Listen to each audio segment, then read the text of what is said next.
Hi guys, welcome back to my channel. So today I'm going to be cooking yam and fried fish sauce. So what I'm doing now is I'm trying to cut the yam like so and cleaning the sand. This yam has plenty sand on it.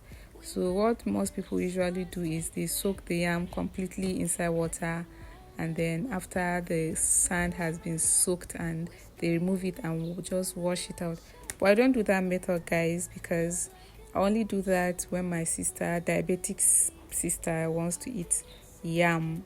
So that's when I always I soak the yam with the sand and all, and then wash it, scrape it with iron sponge, and then slice it and cook it with the peels.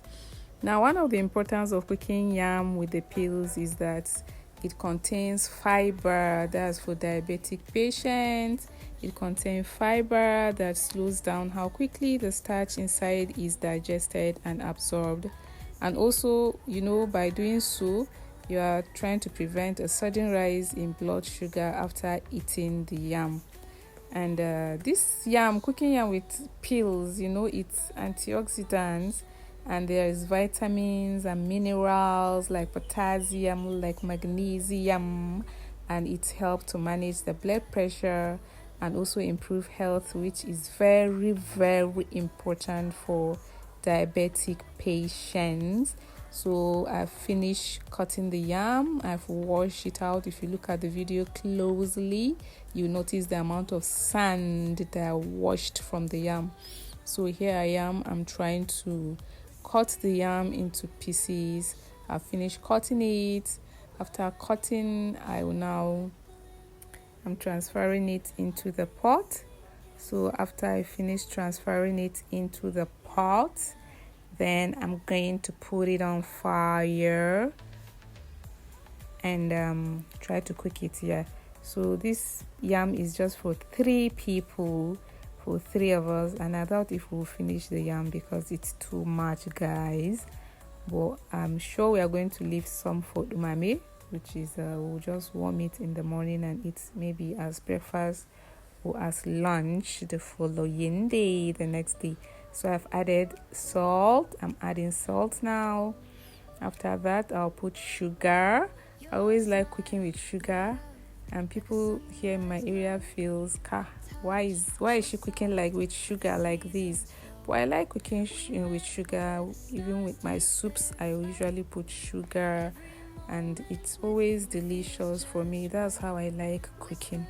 So here the yam is done. I try to taste the softness with a fork.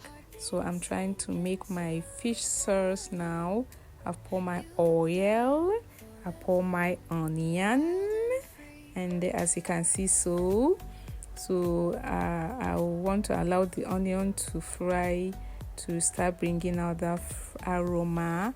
So while I'm waiting for the onion to fry, I will drain the water from the yam as I'm going to do so. But you have to be very careful because of the steam that comes out from the pot. You see the method I use. I try to cover where the steam is supposed to come out with the kitchen towel so that it doesn't burn my hand.